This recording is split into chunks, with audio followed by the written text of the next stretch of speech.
Hello friends, अस्सलाम वालेकुम। आज का हमारा टॉपिक है नर्वस डिसऑर्डर। इसको न्यूरोलॉजिकल डिसऑर्डर भी कहते हैं। इसके सेवरल टाइप्स हैं, लेकिन आज हम एक टाइप को डिस्कस करेंगे जो कि स्ट्रोक है। न्यूरोलॉजिकल डिसऑर्डर में ब्रेन, स्पाइनल कार्ड या पेरिफेरल नर्व्स इफेक्ट हो जाते हैं। स्ट्रोक और सेरेब्रोवास्कुलर एक्सीडेंट CVA, यानी ये एक्सीडेंटल अकर होता है। और दूसरा, हमारे फोर ब्रेन का जो सेरेब्रम पार्ट होता है उसके साथ वेसल की जो ब्लड सप्लाई होती है वो ख़त्म हो जाती है, जिसकी वजह से स्ट्रोक अकर हो जाता है। Disruption of blood supply to brain, यानी ब्रेन को ब्लड की सप्लाई डिस्टर्ब हो जाती है। इसके 3 टाइप्स हैं।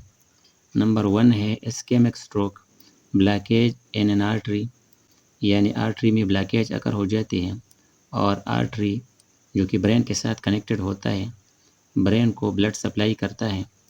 तो जब वो ब्लॉक हो जाता है तो ब्रेन को ग्लूकोज और ऑक्सीजन नहीं मिलती, जिसकी वजह से ब्रेन के नर्व सेल्स अपना काम नॉर्मली परफॉर्म नहीं कर पाते और स्ट्रोक अकर हो जाती है, जिसको इस्केमिक स्ट्रोक कहते हैं।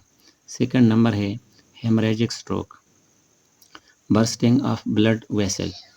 ब्लड वेसल की बर्स्ट अकर हो जाती है, फट जाते हैं, जिसकी वजह से ब्लड रिलीज़ हो जाता है और ब्लड की रिलीज़ होने के बाद वो अकमुलेट होकर हमारे नर्व सेल्स पर या ब्रेन पर प्रेशर आती है और उस प्रेशर की वजह से हमारे nerve cells normally function perform नहीं कर पाते, जिसकी वजह से इस टाइप की ये स्ट्रोक अकर हो जाती है।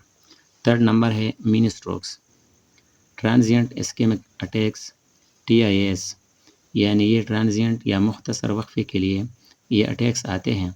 Interruption of blood supply for a brief period, मुख्तसर वक्फे के लिए ब्लड की सप्लाई रुक जाती है, इंटरप्ट हो जाती है।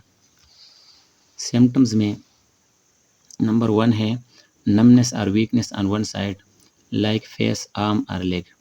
जिस्म की एक तरफ आप कंसिडर करिए, स्माइल करते हुए चेहरे का एक तरफ स्टिफ हो जाता है, नमनेस हो जाती है, या दोनों आर्म्स को जब हम रेज करें तो एक आर्म नीचे गिरता है और वहाँ स्टे नहीं कर पाता।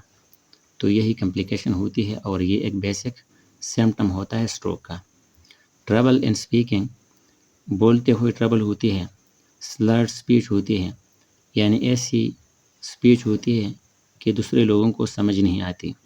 ट्रबल वॉकिंग होती है और उसके बाद डिस्टर्ब कोऑर्डिनेशन एंड बैलेंस, यानी हमारे जो कोऑर्डिनेशन और बैलेंस होती है वो डिस्टर्ब हो जाती है।